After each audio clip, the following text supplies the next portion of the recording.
Morning Anil ji, ये tariff deadline को लेकर अब ये जो खबर आ रही है, इससे हमें कितना फायदा मिल सकता है आज? Good morning Priyanka. देखिए, दो खबरें हैं। एक खबर अमेरिका की तरफ से है और एक हमारी तरफ से। तो अमेरिका की तरफ से जो खबर आ रही है कि उनके वाणिज्य मंत्री कह रहे हैं कि भाई 9 जुलाई की डेडलाइन जरूरी नहीं कि सबको हम उसको फॉलो ही करें, जरूरत पड़ने पर उसको एक्सटेंड किया जा सकता है, थोड़ा आगे बढ़ाया जा सकता है। तो ये उनकी तरफ से खबर है। और दूसरा ये कि 10-12 देशों के साथ तो जो डील के लेटर साइन किया है वो ट्रम्प साहब ने कर दिए हैं।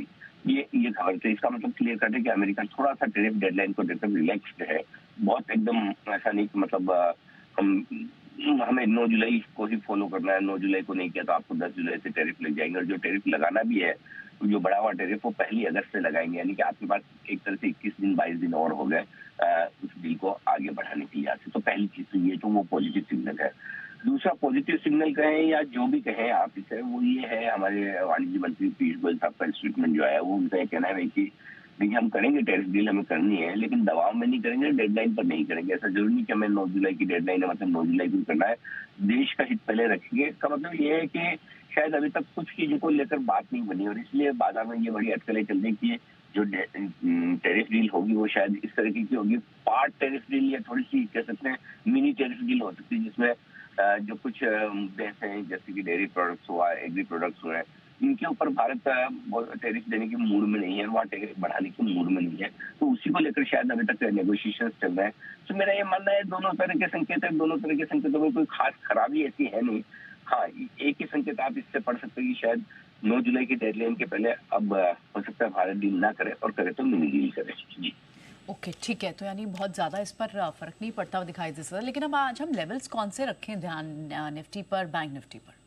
देखिए, हम शुक्रवार को थोड़ी सी रिकवरी के साथ बंद होते हुए दिखे। अब आज के लिए जो आपका सपोर्ट रेंज शुरू होता है निफ्टी के लिए, वो है 25,250, 25,335, जो शुक्रवार के लोज है, वहां से सपोर्ट शुरू होता है। ऊपर में 25,500, 25,600 रुकावट की हल्की फुल्की रेंज है, जिस पर आपको ध्यान रखना है। जहां तक सवाल बैंक निफ्टी का है, 56,625, 56,775 पहला सपोर्ट जोन है बैंक निफ्टी के लिए। और ऊपर की तरफ 57,200 से 57,425 की रेंज है, जहाँ पर प्रॉफिट बुकिंग आती दिख रही है। मेरा ये समझना है कि शुक्रवार के सेशन में दोनों ही एफआईज और लोकल फंड की तरफ से हल्का फुल्का बिकवाली का आंकड़ा आया है, तो थोड़ा सा बाजार में थोड़ा सा मूड नर्वस करेगा। लेकिन साथ ही अब ट्रेड डील की जिस तरह से आगे डेडलाइन नजदीक आ रही है, तो ज्यादा मंदी की पोजीशंस भी इसलिए नहीं बनेगी कि लोगों को अगर लगे 9 जुलाई के पहले अगर टैरिफ डील कर ली भारत में, ट्रेड डील कर ली, तो फिर हो सकता है बाजार एक बार उछल जाए। तो मुझे लगता है कि ये अगले 1-2 ट्रेडिंग सेशन, इसलिए आज से बाजार बड़े सजे हुए ट्रेड करेंगे। देखते हैं फ्लोज किस तरह के रहते हैं, बट फिलहाल ये जो रेंज है इस पर आपको फोकस करना चाहिए। जी।